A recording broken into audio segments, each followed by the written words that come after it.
Ang mabuting balita ng Panginoon ayon kay San Mateo, chapter 12, verse 38 to 42.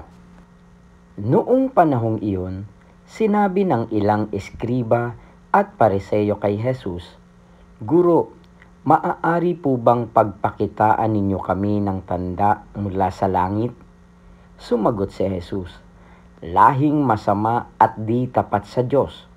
Naghahanap kayo ng tanda, ngunit walang ipakikita sa inyo, maliban sa palatandaang inilalarawan ng nangyari kay Propeta Jonas. Kung paanong si Jonas ay 3 araw at 3 gabing nasa tiyan ng dambuhalang isda, gayon din ang Anak ng Tao ay 3 araw at 3 gabing sasailalim ng lupa.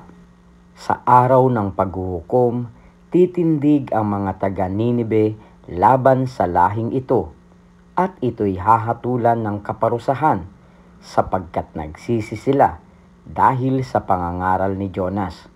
Ngunit higit na di hamak kay Jonas ang naririto. Sa araw na yaon, titindig ang reyna ng timog laban sa lahing ito, at ito'y hahatulan ng kaparusahan, sapagkat nanggaling siya sa dulo ng daigdig upang pakinggan ang karunungan ni Solomon.